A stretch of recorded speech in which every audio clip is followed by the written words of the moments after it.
नागौर नगर परिषद में 24 पार्षदों ने एक साथ इस्तीफे दिए हैं। सभापति मिथु बोत्रा को डाक से भेजे गए इस्तीफे नगर परिषद आयुक्त ने इस्तीफों को प्रमाणित किया है। सभापति बोत्रा का बयान है, कहा कि कानूनी प्रक्रिया के तहत आगे की कार्रवाई के लिए सक्षम अधिकारी को भेजे जाएंगे इस्तीफे। अचानक आए सामूहिक इस्तीफा प्रकरण से नगर परिषद की राजनीति में हलचल तेज हो गई है। पूरा मामला अब डीएलबी डायरेक्टर और उच्च स्तर पर पहुंचा है और आखिर नागौर नगर परिषद में ये हुआ क्या है, ये सवाल खड़ा हो रहा है, क्योंकि कभी इस्तीफा, कभी फिर अविश्वास प्रस्ताव को निरस्त कर देना, सब कुछ ठीक प्रतीत होना, फिर विवाद की बात और फिर इस्तीफे। तो व्यवस्थाएं कुछ डगमगाई सी लगाई दिखाई दे रही हैं। क्या सभापति बोत्रा का बयान, जो कि समय समय पर पूरी स्थिति के बाद सामने आता रहा, एक बार फिर उनका बयान सामने आया है। सामूहिक इस्तीफा प्रकरण ने चौंकाया है और राजनीति में हलचल तेज कर दी है। अब पूरा मामला डीएलबी डायरेक्टर और उच्च स्तर पर पहुंचा है।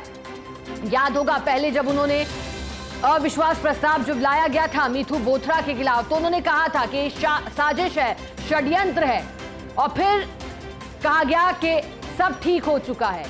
अविश्वास प्रस्ताव जो कि जब फील्ड पर उतरा, जब उसकी तहकीकात हुई, तो फिर वो अविश्वास प्रस्ताव न रहा। और एक बार फिर सूचना है कि 24 पार्षदों ने एक साथ इस्तीफे दे दिए हैं। ज्यादा जानकारी लेंगे, सहयोगी यूनुस हमारे साथ जुड़ गए हैं। यूनुस, एक बार फिर पार्षदों ने आवाज बुलंद की है, 24 पार्षदों ने इस्तीफा दिया है, लेकिन इससे पहले कुछ दिनों पूर्व की स्थिति कुछ अलग थी। अविश्वास प्रस्ताव की बात थी, फिर सब कुछ ठीक की। क्या यूनुस, जो ये पूरा प्रकरण है वो इस तरह से कभी ऊंचाई की ओर जा रहा है मिथु बोत्रा के पक्ष में, फिर एकदम उनके विपक्ष में जा रहा है? क्या पूरी हकीकत है जमीनी, यूनुस? देखिए, फ्लो टेस्ट के अंदर अविश्वास प्रस्ताव को लेकर कोई पार्षद बैठक में नहीं पहुंचा था। अब उन्होंने अगली रणनीति बनाते हुए तमाम जो अपने इस्तीफे हैं वो डाक के जरिए सभापति को भेज दिए गए। सभापति मिथु बोत्रा ने इस बात की पुष्टि की है और फर्स्ट इंडिया से बातचीत के अंदर उन्होंने कहा है कि इस्तीफे मुझे प्राप्त हो गए। कानूनी प्रक्रिया के जो 15 दिन का टाइम पीरियड होता, उस समय अवधि के अंदर तमाम इस्तीफे की टिप्पणी करते हुए जो डीएलपी है वहां पर ये इस्तीफे भेजे जाएंगे और उसके बाद में इनके इस्तीफे, जाहिर सी बात है, ये स्वीकार भी हो जाएंगे। लेकिन सबसे बड़ी बात है कि शे और मात के खेल के अंदर पार्षद अपनी रणनीति के तहत तमाम इस्तीफे, 24 पार्षद हैं, ये अपने इस्तीफे सौंप चुके हैं। बिल्कुल यूनुस, और जैसा कि आप जानकारी दे रहे हैं, पहले बैठक में कोई पहुंचा नहीं था। यूनुस, अब मिथु बोत्रा का क्या कहना है और पार्षदों का क्या कहना है इस पूरे प्रकरण के बाद, जब इस्तीफे की नई पेशकश हुई है?